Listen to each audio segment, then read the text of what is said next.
जय संविधान, जय भीम, महात्मा गांधी की जय, गोडसे मुर्दाबाद। देखिए, आज जब मैं ये वार्ता रिकॉर्ड कर रहा हूं, शनिवार है और संडे को आप इसको देखेंगे। आपने देखा होगा पिछले एक हफ्ते से शेयर मार्केट कैसे व्यवहार कर रहा है। शेयर मार्केट कुछ कहना चाह रहा है। अब सवाल यह है कि हम इसको कैसे इसका विश्लेषण करते हैं, कैसे इसको समझते हैं कि शेयर मार्केट आखिर हमसे कहना क्या चाह रहा है। आपने देखा कि पिछले 6-7 दिन से लगातार, एक दिन को छोड़कर, शेयर मार्केट लगातार रोज गिरा। लोगों के बहुत पैसे इसमें डूबे। प्रमोटर्स के, प्रवर्तकों के भी पैसे डूबे, निवेशकों के पैसे डूबे और जिसका पैसा शेयर मार्केट में लगा था उसके पैसे डूबे। लेकिन फ्राइडे को मार्केट ने एक अलग प्रकार का संकेत दिया और इस संकेत को समझना बहुत आवश्यक है। मार्केट तो गिरा, मार्केट में लार्ज कैप कम गिरे, स्मॉल कैप और मिड कैप ज्यादा गिरे। माने जो लार्ज कंपनीज हैं उनके शेयर कम गिरे और जो मिडिल लेवल कंपनीज हैं और स्मॉल लेवल कंपनीज हैं उनके शेयर ज्यादा गिरे। पहला तो इसका एक इंटरप्रिटेशन ये क्या कहता है। अच्छा, इसके बाद जब आप विश्लेषण करते हैं कि किन कंपनियों के शेयर गिरे और ज्यादा गिरे और भयंकर गिरे, उससे एक और इंटरप्रिटेशन होता है। अब इसका प्रभाव देश की अर्थव्यवस्था पे क्या होगा, देश के निवेशकों पे क्या होगा और आखिर ये सब क्यों हो रहा है और शेयर मार्केट आखिर हमसे कहना क्या चाह रहा है, इसका विश्लेषण करते हैं।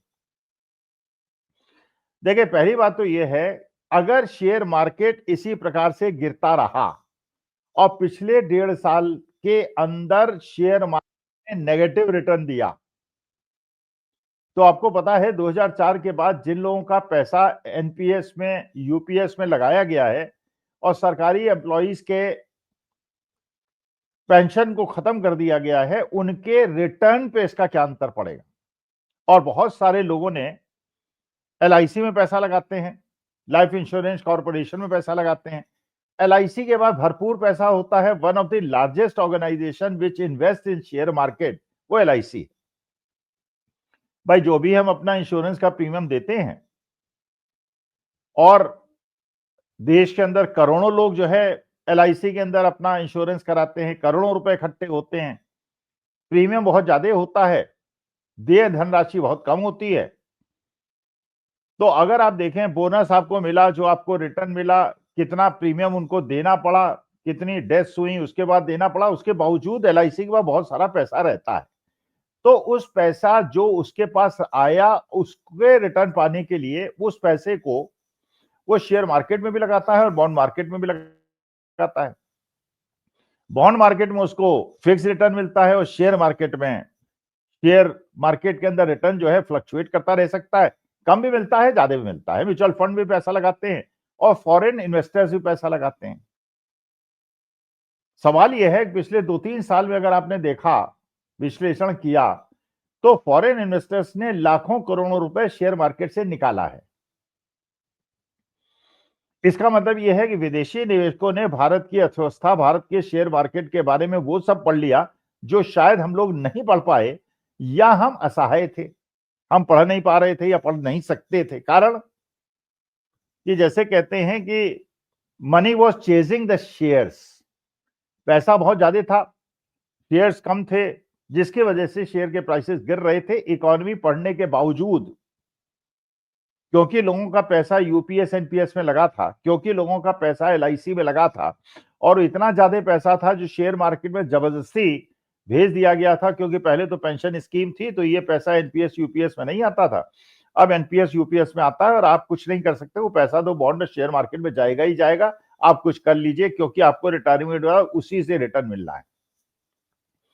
तो जब इतना सारा पैसा शेयर मार्केट में आएगा, शेयर मार्केट बढ़ा, फॉरेन इन्वेस्टर्स के पैसा निकाल लेने के बावजूद शेयर मार्केट बढ़ा। अब अगर शेयर मार्केट 1.5 साल से नेगेटिव रिटर्न दे रहा है, 1.5 साल पहले जिसने इन्वेस्टमेंट किया था, आज वो रिटर्न 5% नीचे हो गया, मतलब 8% का रिटर्न, तो एफडी वाला रिटर्न तो उसको मिला ही नहीं मिला, 5% का नुकसान और हो गया, तो 13% के नेगेटिव रिटर्न में बैठा है। अभी तक 13% का हुआ, आगे क्या होगा ये एक और बड़ा मुद्दा है। तो इसलिए आपके चाहते न चाहते हुए भी आपका पैसा शेयर मार्केट में जा रहा है, जिससे शेयर मार्केट उतना नहीं गिरा जितना वो गिर सकता था, और आपका रिटर्न जरूर कम हो गया। तो एनपीएस यूपीएस में अगर आपने पैसा लगाया और मार्केट अगर नहीं उठा तो आपको बहुत ज्यादा नुकसान हो सकता है। देखिए, पहले ही मैं बता चुका हूं, आज फिर बता रहा हूं कि मैं कोई शेयर ब्रोकर नहीं हूं, मेरे पास सेबी का कोई रजिस्ट्रेशन नहीं है, इसलिए मैं कोई टिप नहीं दे रहा हूं। मैं केवल मार्केट का विश्लेषण कर रहा हूं, क्योंकि ये सब्जेक्ट मैंने पढ़ाया है। सब्जेक्ट के बारे में मुझे थोड़ा बहुत जो भी नॉलेज है वो मैं शेयर करना चाहता हूं। उसके बाद अपने निर्णय अपने फाइनेंशियल एडवाइजर के कहने पे आप लीजिए। तो एनपीएस यूपीएस की वजह से शेयर मार्केट बहुत ज्यादा नहीं गिरा, इसके बावजूद कि फॉरेन इन्वेस्टर्स ने बहुत ज्यादा पैसे घटाया। दूसरा जो विश्लेषण करते हैं वो ये करते हैं कि जब स्मॉल कैप मिड कैप ज्यादा गिरे और लार्ज कैप कम गिरे, इसका मतलब यह है कि मार्केट में और ज्यादा डाउनफॉल एक्सपेक्टेड है। इसको कहते हैं मार्केट ब्रेथ। बढ़ने वाले शेयर और घटने वाले शेयर किसी भी दिन, बढ़ने वाले शेयर ज्यादा हैं, घटने वाले शेयर कम हैं, तो मार्केट ब्रेथ पॉजिटिव है। बढ़ने वाले शेयर कम हैं, घटने वाले शेयर ज्यादा हैं, तो मार्केट ब्रेथ नेगेटिव है।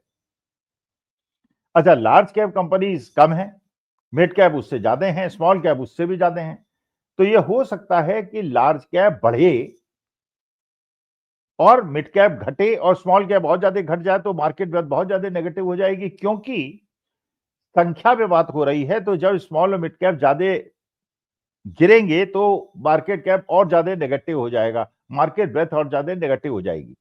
तो इस हफ्ते जो देखा है हमने शेयर मार्केट में, उसमें लार्ज कैप से ज्यादा मिड कैप और स्मॉल कैप गिरे हैं।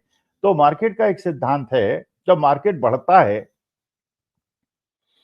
तो लार्ज कैप पहले बढ़ते हैं, जब वो महंगे हो जाते हैं तो मिड कैप बढ़ते हैं, फिर वो महंगे हो जाते हैं, स्मॉल कैप बढ़ते हैं। तो बना बढ़ने की गति शुरुआत होती है लार्ज कैप से, followed by mid cap and small cap. Market गिरता है तो सबसे पहले स्मॉल कैप गिरते हैं, फिर मिड कैप गिरते हैं, और उसके बाद लार्ज कैप गिरता है। इसीलिए लार्ज कैप कंपनीज में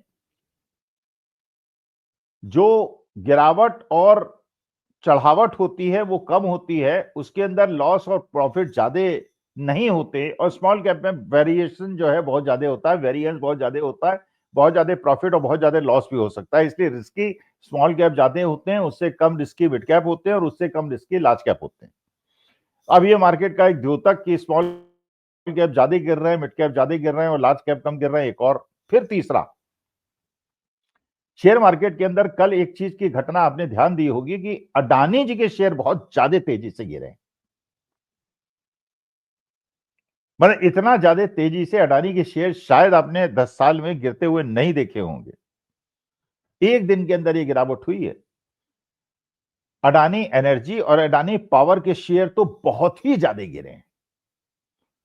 तो वो अडानी जी के शेयर जिसमें एलआईसी का भी सपोर्ट है, जिसमें सरकार का भी सपोर्ट है, बहुत सारा पैसा न चाहते हुए भी शायद एलआईसी के चेयरमैन को अडानी जी की कंपनीज में लगाना पड़ रहा होगा। इसके बावजूद अडानी के शेयर्स का इतना बड़ी गति में गिरना, इसका माने कोई ऐसी घटना घटने वाली है जिसको मार्केट ने पढ़ लिया है, और मार्केट अडानी जी के शेयर को छोड़ के भाग रही है।